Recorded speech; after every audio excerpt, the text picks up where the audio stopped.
Welcome to Geography Made Easier by R. Lohan.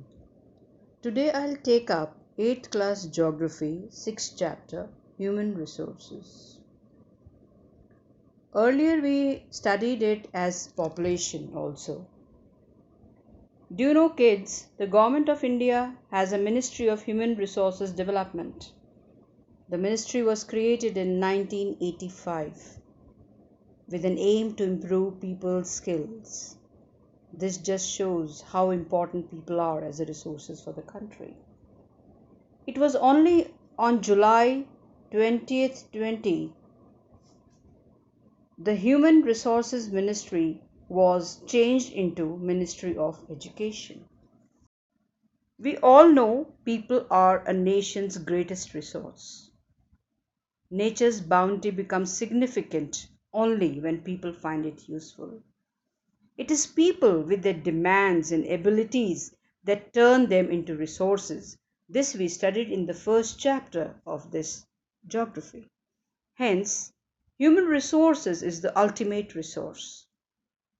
Healthy, educated, and motivated people develop resources as per their requirements. Human resources, like any other resources, are not equally distributed over the world. They differ in their education levels, age, and sex. Their numbers and characteristics also keep changing. First, we'll take up distribution of population. That means how people are distributed over the Earth's surface. Looking at the figure 6.1, that is world population by continents, you will understand by counting the number of the people in the colors that which continent has maximum number of people. The way in which people are spread across the Earth's surface is known as the pattern of population distribution. More than 90% of the world's population lives in about 30% of the land surface. Here we are talking about land surface, which is 30%, and on that 30% land is inhabited by the people. The distribution of population in the world is extremely uneven. Some areas are very crowded and some are sparsely populated. That is, people are very less there. The crowded areas are South and Southeast Asia, Europe, Northeastern North America. Very few people live in high latitude areas, tropical deserts, high mountains, and areas of equatorial areas or equatorial forests. Many more people live north of the equator than south of the equator. Almost 3/4 of the world people live in two continents, that is Asia and Africa. You can see the color in your figure 6.1, Asia, that is of yellow color, and Africa, that is of the purple shade. 60% of the world's people stay in just 10 countries. All of them have more than 100 million people. Which are these 10 countries?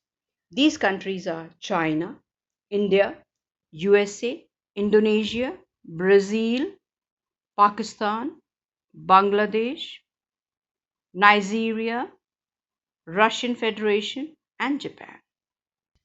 Next topic is density of population. Now, what is density of population? Population density is the number of people living in a unit area of the Earth's surface. It is normally expressed as per square kilometer. The average density of population in the whole world is 51 persons per square kilometer. That was according to 2011 census. South Central Asia has the highest density of population, followed by East and Southeast Asia. The average density of population in India is 382 persons per square kilometer according to 2011 census. Now, what are the factors affecting distribution of population? First, we'll take up geographical factors. Geographical factors include topography, climate, soil, water, and minerals. Topography. People always prefer to live on plains rather than mountains and plateaus because these areas are suitable for farming, manufacturing, and service activities. The Ganga Plains are the most densely populated areas of the world, while mountains like Andes, Alps, Himalayas are sparsely populated. Next come climate. People usually avoid extreme climates that are very hot or very cold, like Sahara Desert, polar regions of Russia, Canada, Antarctica, and India, like Thar Desert. Soil. Fertile soils provide suitable land for agriculture.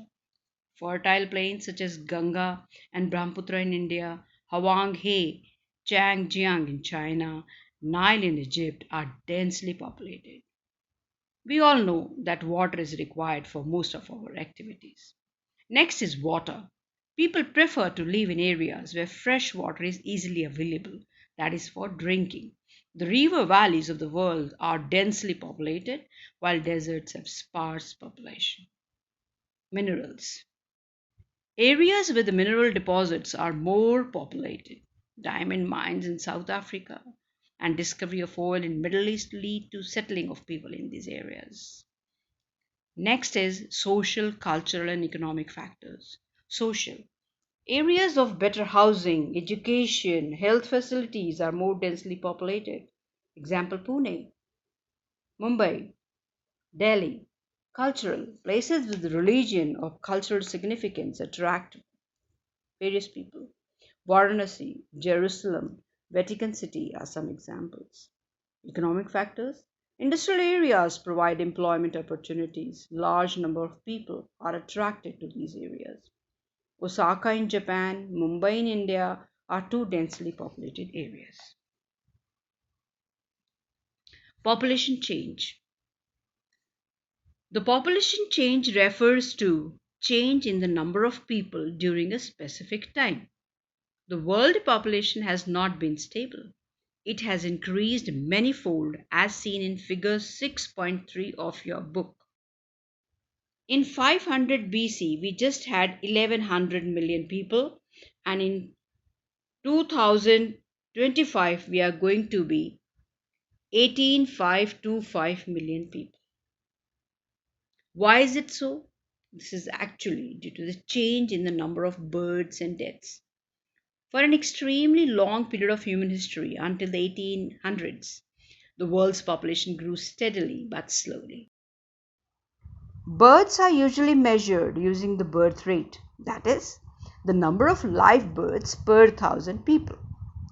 Deaths are usually measured using death rate, that is, the number of deaths per thousand people. Migration is the movement of people in and out of an area. So these three things are important for the population change. First is birth rate, second is death rate, and third is migration. Births and deaths are the natural cause of population change. The difference between the birth rate and the death rate of a country is called annual natural growth rate. The population increase in the world is mainly due to rapid increase in natural growth rate. So emigrants are the people who leave a country and immigrants are those who arrive in a country. Countries like United States of America, USA and Australia have gained in numbers by in-migration or immigration.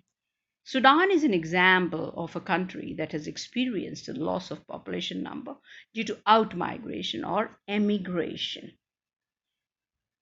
General trend of international migration is from less developed nations to the more developed nations in search of better employment opportunities. Within countries, large number of people may move from rural to urban areas in search of employment, education, and health facilities. Patterns of population change. Rate of population growth vary across the world. Although the world's total population is rising rapidly, not all countries are experiencing this growth. Some countries like Kenya have high population growth rates. They have both high birth rates and death rates. Now, with improving health care, death rates have fallen, but birth rates still remain high, leading to high growth rates. In other countries like UK, population growth is slowing because of both low death and low birth rates.